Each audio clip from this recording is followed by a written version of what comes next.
Nah, ini dalam bahasa Belanda, Onderleiding van der Demang. Nah, gitulah kurang lebih.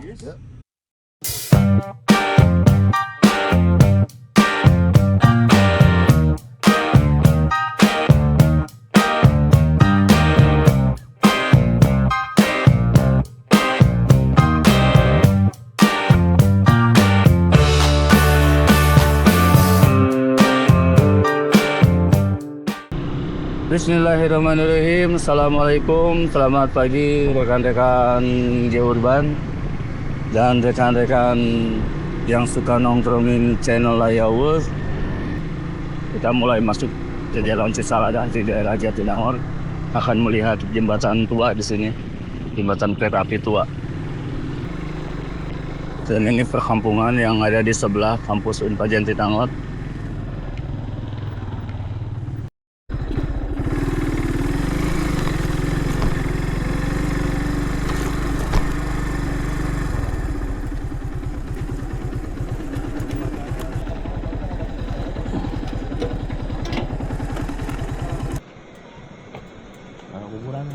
Ada makam ya. Ya harus lihat dari sana kan. Oh, latihan manjatnya? Iya teh. Oh iya. Aya kana ya. Nula latihan manjat ya teh? Oh iya bener. Oh iya nya. Kayu jalur ieu. Saya kalau nonggeng ketinggian mah rada ini. Rada deg-degan. Nah ini jembatannya, kalau kita tadi dari atas nggak serasa jembatan rel kereta api ya, kayak jembatan biasa aja. Nampak lebih jelas. Cuman di belakangnya sudah ada apartemen sekarang. Jadi yang menghubungkan antara Rancaikek dan Tanjung Sari. Cilya Sumedang setelah di jembatan, sekarang kita akan mencari posisi stasiun keretanya. Stasiun kereta Tanjung Sari.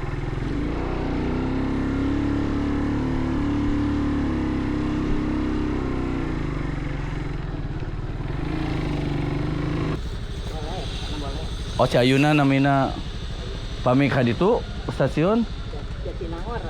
Jatinangor. Jatinangor dulu warung kade. Oh, di palih mana nya warung kade teh nya? Ya perapatan. Oh, perapatan. Kebrimob ini yang Oh, di Sayangnya. Oh iya. Bu, mangga Bu, nuhun Bu. Ya, mangga. Dari jalan perkampungan tadi kita keluar di jalan ini nih, jalan apa ini namanya ya? Cikuda kali ya. Nah, keluar apartemennya yang tadi di sini. Ternyata betul kita berada di jalan Cikuda dan keluar lagi dari jalan raya Jatinangor Sumedang. Setelah kita melihat jembatannya, relnya, kita lihat stasiun terakhirnya di daerah Tanjung Sari.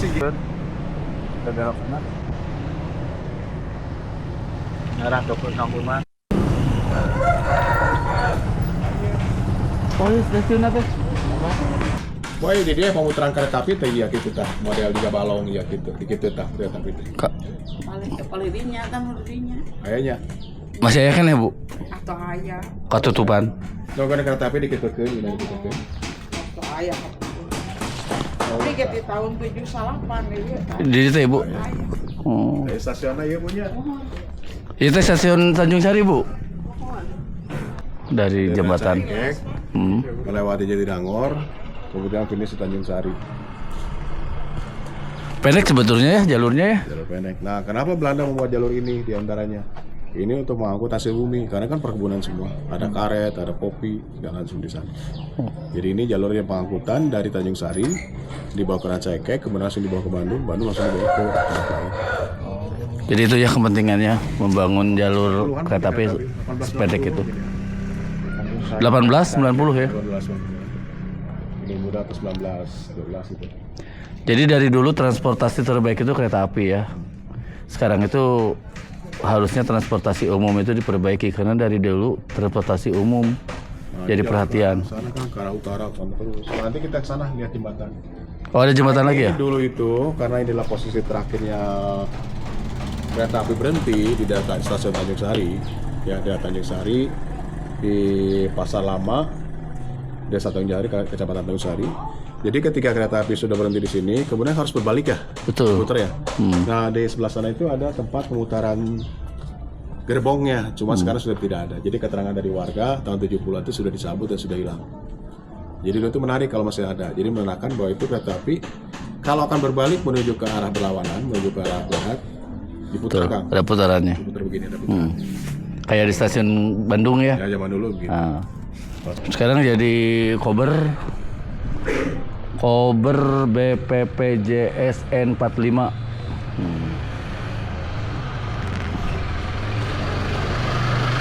Jadi kelompok bermain. Stasiun ini dulunya.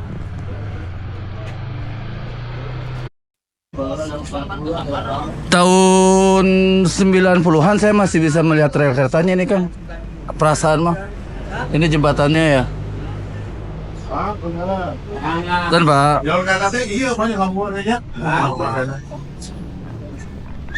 Iya. Selamaran deh gimana sih itu. Itu jalur kereta api lewat sini. Jadi ini jembatan yang melintasi Kota Tanjung Sari. Nah kemudian dilintasi juga oleh kereta api yang ada di bagian bawahnya. Jadi rel kereta api itu tadi nyambung ke stasiun yang tadi kita kunjungi ya. Iya. Kemudian jadi ini jalan ini dari Tanjung Sari ke arah utara, kemudian melambung ke arah barat, ketemu dengan Cincin, jembatan Cincin tadi yang kita kunjungi. Setelah itu nanti kan berakhir di Ranca Ekek. Terus nanti mana? Sekarang jalannya di bawah dibikin jembatan di atas ya. Itu di jalan di atasnya itu Jalan Raya Jatinangor Sumedang. Nah, mungkin orang masih banyak yang ngira ngelewat ke sini ada jembatan di bawahnya sungai, padahal bukan.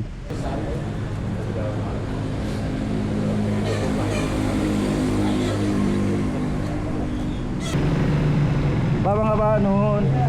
Enggak.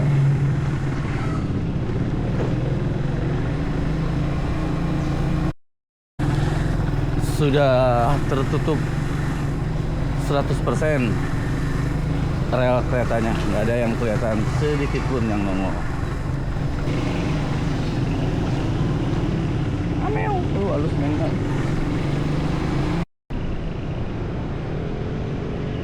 Nah, ini jembatannya nih. Jembatannya ini, jangan dikira di bawahnya sungai. Tapi jembatan ini di atas rel kereta api zaman Belanda ya. Sekarang udah nggak ada. Yang mau ke Jatinangor bisa nih belok kiri ke sini.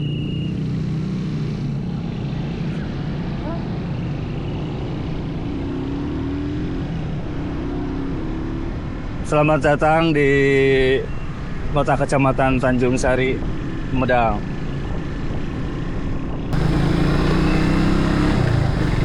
Sekarang kita sudah berbelok ke sebelah kanan sebelum Jatirokok. Ini namanya bunker bang. Oh, jadi bunker. yang kita lewati itu kan jalan raya pos bolehnya. Jadi ketika jalan raya pos sudah ada, kemudian 1 abad kemudian baru dibangun ini. Tujuannya apa? Nanti nyambung sama ini sama bunker-bunker yang ada di Sumedang. Jadi model kayak pos lah.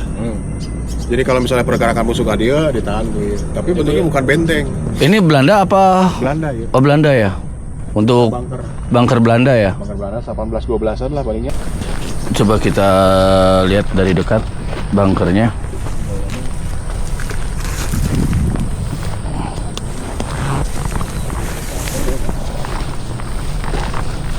Ini tuh nama daerahnya apa, Kang? Tanjung Sari. Tanjung Sari, masih Tanjung Sari ya. Ini kita berada di daerah Tanjung Sari dan kita melihat bunker peninggalan Belanda. Nah, jadi Kang ini adalah bunker yang ada di tepi jalannya Jalan Raya Pos, tepatnya daerah Tanjung Sari. Jadi si bunker ini kemungkinan dibikin oleh Belanda. Ciri-cirinya itu adalah dibikin dengan batu bata, kemudian rapih ya, tidak ada kesan tergesa-gesa. Dan kemudian posisinya itu tersembunyi. Jadi cocok sekali ini adalah sebuah bunker untuk kebutuhan strategi militer lah, sistem pertahanannya Belanda pada saat itu untuk menghadapi serangan Perang Dunia Kedua. Jadi ini adalah bagian dari subnya pertahanan sebelum masuk ke daerah wilayah buffer zone-nya di Sumedang, adalah bagian timur. Dan ini sebelum masuk ke kota Bandung. Jadi Bandung itu dulu benar-benar diamankan oleh sistem pertahanan seperti ini. Jadi diantaranya ketemu bunker seperti ini, yang ada di daerah Tanjung Sari, Sumedang.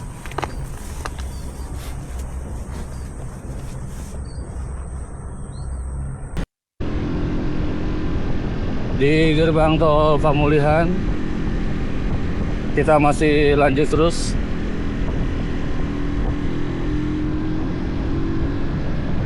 Cuacanya masih seperti tadi, dingin menusuk. Jam 9 pagi.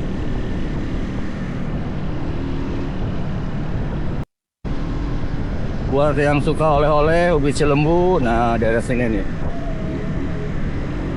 Ya, banyak ubi Cilembu. Dan biasanya banyak kalau musim hujan gini, banyak yang jualan jamur pinggir jalan. Jamur bulan.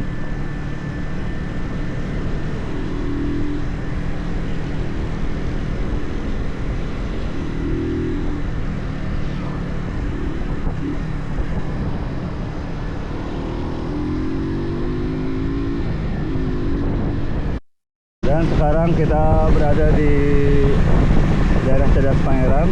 Kita akan mengunjungi prasasti tentang pembangunan jalan Cadas Pangeran. Kita akan lihat.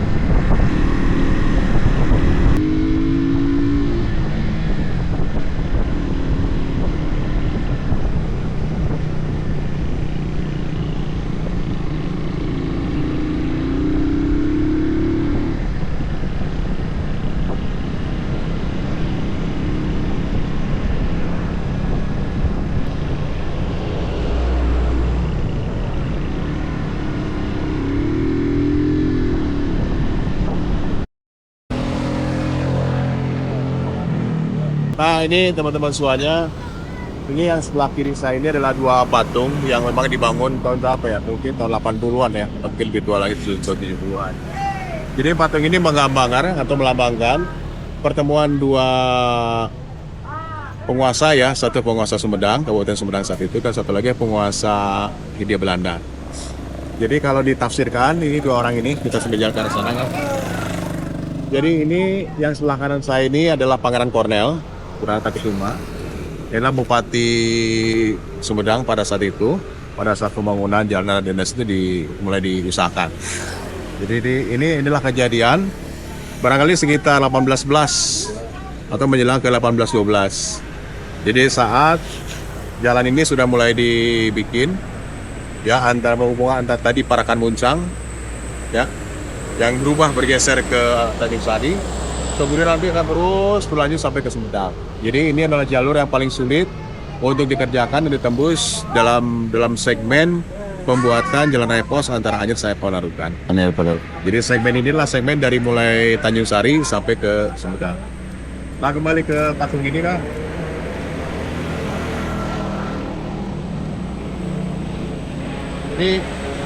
Ini barangkali berkaitan dengan kisah ini ya, kisah Perawanan Sumedang.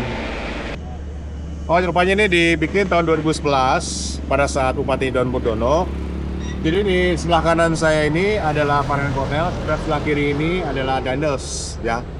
Jadi kisah ini memang dituliskan ada sebuah interpretasi dalam bentuk novel, yaitu tentang Cadas Pangeran, yang mengisahkan pertemuan dua penguasa tadi ya. Satu Sumedang, satu lagi adalah penguasa Hindia Belanda.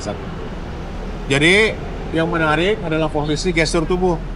Ya, kalau selama itu biasa menggunakan tangan kanan, tapi ini menggunakan tangan kiri. Ya, kemudian rupanya si Pangeran Kornel ini tangan kanan itu lagi memegang sebuah senjata tajam. Yang diperkirakan ini mungkin keris ya. Jadi menandakan bahwa ini adalah ketidakpercayaan Pangeran Kornel terhadap Dandes dan kemudian sebagai bentuk protes. Karena untuk pembangunan Cadas Pangeran ini membutuhkan banyak sekali koreksi. Ya ini adalah posisi.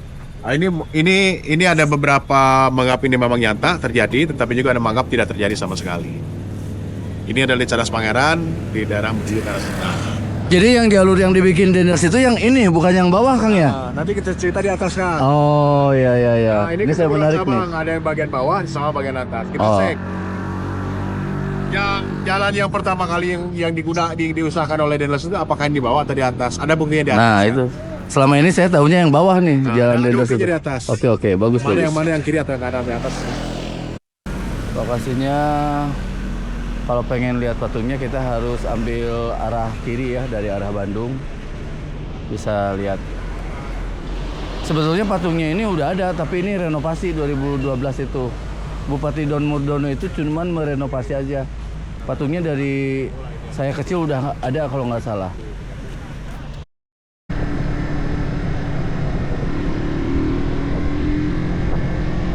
Kalau mau lewat ke jalur atas juga mulus gini ya sekarang.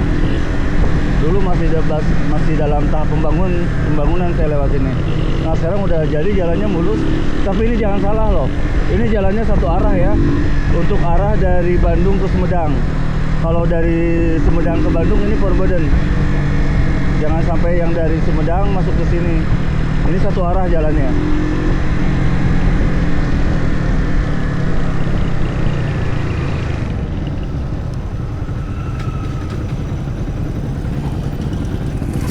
Nah, ini saya ketemu prasasti yang di Tansapan atau dibikin atau disimpan di sini.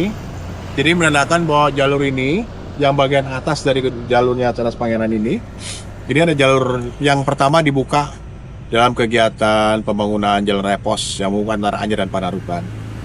Jadi segmen inilah yang pertama kali dibangun, kemudian dibobok ya dengan cara buka. Ini kiri kanan saya ini adalah celah bukit ya, kemudian setelah itu digunakan perlengkapan sederhana ya saat itu, tidak menggunakan eskavator karena belum ada ya teknologi seperti itu. Nah kemudian menggunakannya itu dengan cara secara manual, menggunakan tatah, kemudian linggis ya. Nah bisa dibayangkan bahwa ini bukit ini yang ada di kiri kanan saya ini adalah tadinya sebuah bukit, kemudian itu dibobok menjadi celah seperti ini. Nah untuk menandai dari hasil kegiatan ini, kemudian kan dibuatkan sebuah prasasti seperti ini. Jadi barangkali kalau yang bawah ini adalah yang baru lagi atau modern. Tapi yang aslinya ini yang di atas dalam bahasa Belanda. Terjemahan bawah ya. Ini kemudian dari bahasa Belanda ini diterjemahkan menjadi bahasa Indonesia. Dituliskan bahwa di bawah pimpinan Raden Demang Mangkupraja dan di bawah ini bukan penelitian ya, di bawah penelitian tapi di bawah pengawasan. Ya. Jadi yang diberikan pekerjaan itu adalah Raden Demang Mangkupraja di bawah pengawasan Pangeran Kusumadinata atau Pangeran Kornel tadi, dibuat pada tahun 1811 ya. Jadi mulai di tanggal 26 November 1811, kemudian selesai di tanggal 12 Maret 1812. Jadi hampir berapa? Hampir 4 bulan ya? Iya, ngebobok Ya, kayaknya. dibobok. Jadi kegiatan ini membobok batuan keras, ini adalah sepertinya batuan breaks. Nah, apa yang dibobok? Yang dibobok ini adalah ini. Ya, ini adalah batuan-batuan breksi.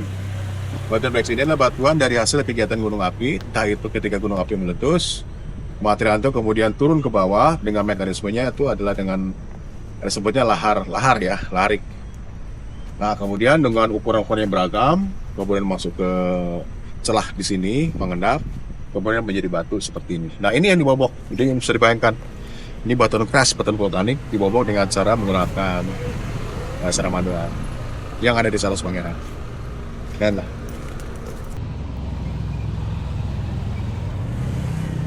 Ini hasil terjemahan dari prasastinya. Sedangkan untuk tulisan aslinya ada di atas dalam bahasa Belanda. Nah, ini dalam bahasa Belanda, Onderleiding van der Demang. Nah, gitulah kurang lebih. Bukan kayak bukit gitu, tadi aku dibobok. Jadi jalan yang itu terbukti sekarang yang atas ini Kang ya? Ini yang asli. Yang asli. Kemudian karena terlalu berat untuk kendaraan roda jenis truk Ya. seukuran besar, Kendaraan berat. akhirnya diusahakan dibikin di bawah. Berarti kayak kalau yang bawah mah bukan peninggalan Anyer Panarukan bukan ya? Setelah itu. Oh, tetap Belanda. 1920-an lah ya. Oh. Yang baru lagi. Iya iya. Tapi yang di bawah itu kan dia memapas juga. Dalam posisi memapas itu, kemudian hanya meninggalkan celah yang sempit. Nah kemudian menjelang tahun 90-an, kemudian dibikin dengan teknologinya satelier. Betul. Jadi seperti jembatan yang bergantung. Jadi kalau misalnya ada bukit, dia menggantung ini ada di jembatannya, kemudian disangga di sini ada penyangganya. Dan ini ada jalan Ceras Pangeran di atas. Betul. Itu di era modern di atas 20. Iya. Jadi lebih lebar sekarang jalannya ya. Ya, jadi kalau misalnya bisa dibayangkan, kalau truk melewati sini itu akan berlalu ke arah. Betul. Ya, jalur ini ya, jalur apa? Jalur nasional ini. Ya. Yang menghubungkan antara Bandung dengan Cirebon oleh Sumedang.